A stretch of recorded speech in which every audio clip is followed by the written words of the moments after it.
एकादशी व्रत के जो नियम होते हैं वो सिर्फ एकादशी के दिन तक सीमित नहीं रहते हैं। 3 दिन के नियम होते हैं, दशमी, एकादशी और द्वादशी तिथि। आप कह सकते हो त्रिदिवसीय व्रत होता है ये।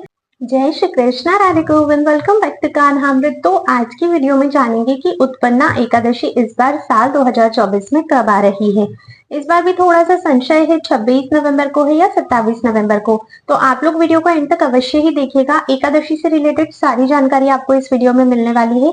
लेकिन उन सभी बातों से पहले अगर आप लोगों ने चैनल पर पहली बार विजिट किया है तो चैनल को सब्सक्राइब करके बेल आइकन प्रेस कर दीजिए। और अगर ये वीडियो थोड़ा भी पसंद आता है तो हर उस व्यक्ति को शेयर जरूर करिए जिन्हें इस वीडियो की आवश्यकता है। चलिए हम वीडियो को शुरू करते हैं। तो अगर आप लोग ये वीडियो देख रहे हो इसका मतलब या तो आप एकादशी व्रत करते हो या आपकी एकादशी व्रत में निष्ठा है या फिर आप एकादशी व्रत शुरू करना चाहते हो। तीनों में से जो भी कारण है सर्वोत्तम है। देखो, एकादशी व्रत ना प्राणी मात्र को करना चाहिए। अगर आप श्री कृष्ण को प्रसन्न करना चाहते हो, अगर आपके इष्ट श्री कृष्ण हैं, अगर आप उनके चरणों की प्रेमा भक्ति प्राप्त करना चाहते हो, तब तो आपको एकादशी व्रत अवश्य ही करना चाहिए। क्योंकि भगवान को प्रसन्न करने के लिए ना कुछ बहुत बड़ा आपको नहीं करना है। ये जो छोटी छोटी सी चीजें होती है ना, बस उन्हीं से आप भगवान को प्रसन्न कर सकते हो। आपने सुना होगा ना कि भगवान जो है वो भावग्राही होते हैं। भाव के अनुरूप ही भगवान अपने भक्त की इच्छाओं की पूर्ति करते हैं। तो जैसा आपका भाव होगा वैसी ही आपकी इच्छाओं की पूर्ति होगी। जिस भाव में, जिस रूप में आप भगवान को भजोगे, उसी भाव में, उसी रूप में आप भगवान को अपने समक्ष पाओगे। तो भगवान को प्रसन्न करने के लिए देखो 3 चीजें मेन होती है अगर आपको कृष्ण भक्ति करनी है तो, जिसमें है एकादशी निष्ठा। मतलब आपको एकादशी व्रत करना चाहिए। एकादशी व्रत में पूर्ण निष्ठा होनी चाहिए। देखो, किसी भी तरह का छल कपट भगवान के सामने नहीं चलता है। ये हम लोग सांसारिक चीजों में कर सकते हैं लेकिन भगवान श्री कृष्ण के सामने ये सारी चीजें नहीं चलती है। तो आपको वहां पर बिल्कुल निष्कपट होना होगा, मन से बिल्कुल सच्चा होना होगा। भले ही थोड़ा करो पर करो जरूर। तो आपको एकादशी निष्ठा होनी चाहिए। तुलसी देवी में आपकी सेवा निष्ठा होनी चाहिए। आपको तुलसी देवी को रोज सींचना चाहिए, तुलसी देवी की पूजा अर्चना वंदना करनी चाहिए, ये सारी चीजें। और तीसरी जो निष्ठा है जिससे आप भगवान की प्राप्ति कर सकते हो वो है नाम निष्ठा। अगर जीवन में कुछ नहीं करते हो, ये 3 चीजें आ गई, एकादशी निष्ठा, तुलसी देवी की सेवा और नाम में निष्ठा, तो समझो आपको भगवत प्राप्ति करने से कोई नहीं रोक सकता। लेकिन फिर ये जो तीनों चीजें है ना, पूर्ण ईमानदारी के साथ आपको करनी होगी। आपको पता है ना, जब हम भगवान की ओर बढ़ते हैं, जब हम भगवान में रुचि लेने लगते हैं, जब हम भगवान के लिए कुछ करते हैं, भक्ति करते हैं, तब परीक्षा भी अवश्य ही होती है। एकदम इनिशियल लेवल पे तो नहीं होगी, पर धीरे धीरे जैसे आप अपनी भक्ति में अग्रसर होते जाओगे आपकी निष्ठा की परीक्षाएं अवश्य ही होंगी। तो ईमानदारी बिल्कुल रखना है। अगर कुछ नियम लिया है कि मुझे इतना नाम जब डेली करना है तो फिर करना पड़ेगा। अगर नियम लिया है कि मैं इस प्रकार से एकादशी करूंगा या करूंगी तो फिर आपको वो चीज निभाना पड़ेगी। इस बार आ रही है उत्पन्ना एकादशी। जैसे कि नाम से ही आप लोग समझ सकते हो, उत्पन्ना जिसे कि उत्पन्न भी कहा जाता है। अलग अलग जगहों पर इसे अलग अलग नामों से पुकारा जाता है। इस एकादशी पर ही एकादशी महारानी का जन्म हुआ था। इसी दिन उनकी उत्पत्ति हुई थी। जब आप लोगों को मैं एकादशी की कथा सुनाऊंगी तब आप लोग उसमें समझिएगा कि कैसे एकादशी महारानी की उत्पत्ति हुई थी। तो देखो, इस बार 26 को है या 27 को है, तो सबसे पहले तो मैं ये क्लियर कर देती हूँ कि इस बार जो एकादशी व्रत हम करने वाले हैं वो हम 26 नवंबर को ही करने वाले हैं। ठीक है, 27 नवंबर को एकदम मॉर्निंग में 3:47-48 के समथिंग जो है वो एकादशी तिथि समाप्त हो रही है और फिर द्वादशी तिथि स्टार्ट हो रही है।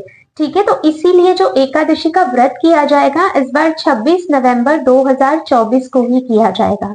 आप लोग जानते हो एकादशी का व्रत जितना कठिन प्रतीत होता है कि एकादशी ऐसा है वैसा है, ऐसे नियम है, ये नहीं खाना वो नहीं खाना, उतना ही करने में ये सिंपल होता है। ट्रस्ट मी, बहुत सिंपल होता है। अगर आप लोग करते हो तो आप लोगों को पता होगा। देखो, एकादशी व्रत के जो नियम होते हैं वो सिर्फ एकादशी के दिन तक सीमित नहीं रहते हैं। 3 दिन के नियम होते हैं, दशमी, एकादशी और द्वादशी तिथि। आप कह सकते हो त्रिदिवसीय व्रत होता है ये। दशमी तिथि के भी कुछ नियम होते हैं, एकादशी तिथि के भी नियम है और द्वादशी तिथि के भी नियम होते हैं, जिस दिन आपको पारण करना होता है। पारण का मतलब है अपने व्रत को खोलना। कई सारे लोग तो ऐसे भी हैं जिन्हें पारण के बारे में पता ही नहीं है। अब देखो, एकादशी तिथि के क्या नियम है, एकादशी के दिन क्या खाना चाहिए क्या नहीं करना चाहिए, एकादशी के पूरे दिन आपको क्या क्या करना चाहिए, डिटेल में मैं वीडियोस बनाऊंगी। तो आने वाली वीडियोस में आपको नियम के बारे में भी पता चलेगा, क्या खाना है नहीं खाना है वो भी पता चल जाएगा, आपको कैसे पूजा करनी है, संपूर्ण एकादशी के दिन आपको क्या करना है, सारी डिटेल्ड चीजें मैं आपको बताऊंगी। अभी मैं बस थोड़ा सा आपको ऐसे ही ऊपर से मोटा मोटा बता देती हूँ कि आपको क्या क्या करना है। अभी तक अगर सब्सक्राइब नहीं किया है चैनल को तो कर लीजिए, ताकि आने वाले वीडियोस की नोटिफिकेशन मिलते रहें। तो देखो, एकादशी का जो नियम है वो जैसे दसवीं से शुरू हो जाता है, तो दसवीं में मोटा मोटा मैं आपको बता देती हूँ। आपको ब्रह्मचर्य का पालन करना होता है, कोई भी तामसिक वस्तुओं का सेवन नहीं करना होता है, सूर्योदय से पूर्व आपको भोजन कर लेना होता है। डिटेल्ड आपको नेक्स्ट वीडियो में मिल जाएगी। उसके बाद एकादशी के दिन की बात आती है, तो एकादशी के दिन तो जैसे कि आपका व्रत है, अब व्रत आपने किस प्रकार से किया है उस पर आपकी दिनचर्या भी निर्भर करती है। निर्जल व्रत किया है तब तो कुछ भी नहीं पाना है आपको, तब तो आपका पूरा समय भगवान श्री कृष्ण की भक्ति में जाने वाला है। अगर फल पे व्रत किया है, दूध पे व्रत किया है, तो फिर आपको वही चीजें पानी है, नहीं बनता है। अगर एकादशी प्रसाद पे किया है तो फिर आपको क्या खाना है क्या नहीं खाना है ये आपको नेक्स्ट वीडियो में मैं बताऊंगी, ठीक है। तो जिस भी प्रकार से आपने व्रत किया है उस व्रत को लेकिन पूर्ण ईमानदारी और निष्ठा से निभाना है। देखो ऐसा नहीं है, देखो एक चीज ना मैं क्लियर कर दूं, मैंने बहुत सारे लोगों को देखा है व्रत तो कर लेते हैं, लेकिन व्रत करने के बाद ना फिर उनका पूरा जो माइंडसेट है ना, जो दिमाग है, जो ध्यान है, वो पूरा उनका खाने में लगा रहता है। मतलब उनको बार बार भूख लग रही है, चलो बार बार भूख भी लग रही है तो आप एकादशी प्रसाद का सेवन कर सकते हो। उन लोग का ध्यान खाने में ही लगा रहता है, कब एकादशी का दिन पूरा होगा, कब द्वादशी आएगी, कब पारण होगा, कब मुझे खाना मिलेगा। तो देखो इस तरह से अगर व्रत करना है ना तो फिर व्रत करने का कोई मतलब नहीं है। व्रत का मतलब क्या होता है, उपवास। उपवास का अर्थ आप लोग क्या समझते हो, कि अपने भगवान का भजन उस दिन आपसे बन सके। क्योंकि देखो जब इंसान खाता है, पेट भरा है उसका, बिल्कुल अच्छे से खा रखा है, मन भर के जो उसे पसंद है, तो क्या वो भजन कर सकता है, नहीं, उसके शरीर में आलस्य पैदा हो जाता है। और जब शरीर में आलस्य पैदा होता है तब आप भक्ति या भजन नहीं कर सकते हो। इसीलिए कुछ कुछ दिन ऐसे बनाए गए हैं साल में जिस दिन हम लोग उपवास करते हैं। उपवास का अर्थ होता है कि जो भी खाने पीने की चीजें हैं इन चीजों से थोड़ा दूर रहा जाए, भोजन से, इंद्रिय तृप्ति से थोड़ा दूर रहा जाए, और कुछ क्षण, कुछ पल, वो जो दिन है उसको भगवान की सेवा में अर्पित किया जाए, भगवान के लिए उस दिन को जिया जाए। तो आप लोग भी ना ये गलती मत करो। अब देखो कितनी छूट हमारे शास्त्र हमें देंगे। अब इतनी छूट भी बहुत है ना कि एकादशी में आप एकादशी प्रसाद ग्रहण कर सकते हो। पहले तो ये भी नहीं होता था, लेकिन हमारे गुरुजनों ने, हमारे संत जनों ने, सबने समझा उस चीज को और हमें इतनी छूट दी है। तो हमारा क्या फर्ज बनता है कि जो उस दिन का नियम है वो तो हम एटलीस्ट करें। भगवान की सेवा आपको उस दिन करनी है, भगवान की पूजा करनी है। अरे कुछ नहीं बनता है तो नाम जप तो हर कोई कर सकता है। आप दुनिया का कितना ही कठिन से कठिन कार्य क्यों ना करते हो, कोई भी कार्य क्यों ना करते हो, जीवा तो फ्री ही रहती है ना। कितनी सारी चीजें हम लोग अपने माइंड में सोचते हैं, कितनी सारी चीजों के ख्याली पुलाव हम लोग पकाते रहते हैं। तो ये सारी चीजें छोड़कर क्या हम एकादशी के दिन नाम जप नहीं कर सकते, एकादशी के दिन भगवान का संकीर्तन नहीं कर सकते, भजन नहीं कर सकते, है ना। तो उस चीज पे फोकस करो। देखो स्टार्टिंग में आपके लिए थोड़ा डिफिकल्ट होगा, हर किसी के लिए होता है, लेकिन धीरे धीरे जब आप अपना मन बनाओगे ना कि नहीं आज मेरा व्रत है, आज मैंने गिरधर के लिए व्रत रखा है, उनकी प्रसन्नता के ही मुझे कार्य करने हैं, तो धीरे धीरे धीरे धीरे ही आपको आदत बनेगी। एकदम से सब कुछ नहीं हो जाता है। तो आप लोग भी कोशिश करिए कि एकादशी व्रत जिस लिए रखा जाता है वो कार्य आप उस दिन करो। सिर्फ व्रत कर लेना, भोजन का त्याग कर देना, ये एकादशी व्रत नहीं होता है। एकादशी व्रत का जो रियल मीनिंग है वो ये है कि उस दिन आपको ज्यादा से ज्यादा भगवान की सेवा करनी है, ज्यादा से ज्यादा भगवान की भक्ति करनी है, उनके समीप रहने की कोशिश करनी है। अब देखो सारे काम धंधे छोड़ के तो हम लोग नहीं बैठ सकते ना, हमें काम भी करना होगा, ठीक है, क्योंकि हमारे ऊपर जिम्मेदारियां हैं, हम लोग गृहस्थ जीवन में हैं।